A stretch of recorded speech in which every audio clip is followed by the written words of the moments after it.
If you wanted to stop Africa from becoming a superpower, you wouldn't have to invent a new strategy. The blueprint has already been written, tested, and perfected over centuries. You'd start by making sure Africa never unites. The easiest way to do that is by keeping people divided along ethnic, tribal, and religious lines. If they ever start working together, remind them of past grievances. Stoke old wounds. Fund separatist movements. Keep border disputes unresolved. Make sure every time they take one step forward, they take 2 steps back because they're too busy fighting each other. You'd install leaders who serve foreign interests, not their people. Find the most corrupt, the most easily manipulated, the ones who crave wealth and status more than progress. Offer them power in exchange for loyalty. If a leader rises who actually cares about Africa, get rid of them. Assassinate them if necessary. But if that's too messy, just destabilize their government and back a coup. If they talk about nationalizing resources, make an example out of them. If they try to unite Africa, take them out before the idea spreads. You'd keep Africa economically weak by making sure it never industrializes. Let them export raw materials but never process them themselves. Control the mines, the oil fields, the rare earth minerals. Keep them selling cheap and buying expensive. If a country tries to break free and build its own industries, sabotage it. Place sanctions, destabilize its currency, fund local opposition, crash its economy. If that doesn't work, orchestrate a civil war. People can't build when they're too busy trying to survive. You'd make sure their education system produces workers, not innovators.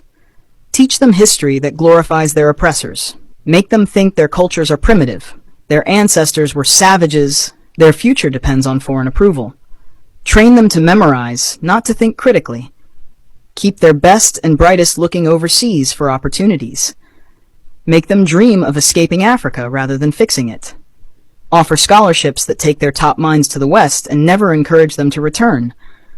Let the continent keep training doctors and engineers only for them to go enrich other nations. You'd control their narratives. Own their media, control their stories, dictate their image to the world. Make them believe they are corrupt, hopeless, eternally in crisis.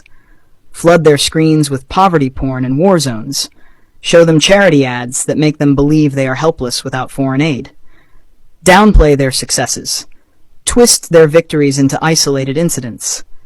If an African country develops a groundbreaking innovation, credit a foreign investor. If an African leader implements a successful policy, frame it as an anomaly rather than proof of competence. You'd make sure they remain dependent. Drown them in debt. Offer loans with impossible conditions. Force them to privatize everything so foreign corporations own their water, their electricity, their land. When they struggle, give them just enough aid to keep them alive, but never enough to make them self-sufficient. Use charities to create a culture of reliance rather than resilience. Make them think foreign intervention is necessary, that they can't solve their own problems, that they always need help from the outside. You'd suppress their military strength. Keep their armies weak, their defense industries non-existent. Sell them weapons to fight each other, but never let them develop high-tech military technology.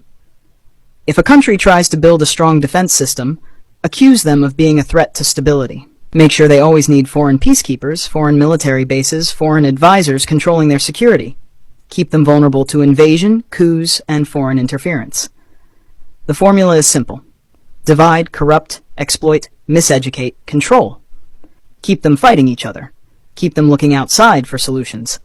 Keep them poor, dependent, insecure. Make sure every attempt to break free is met with resistance so strong that the next generation thinks twice before trying again.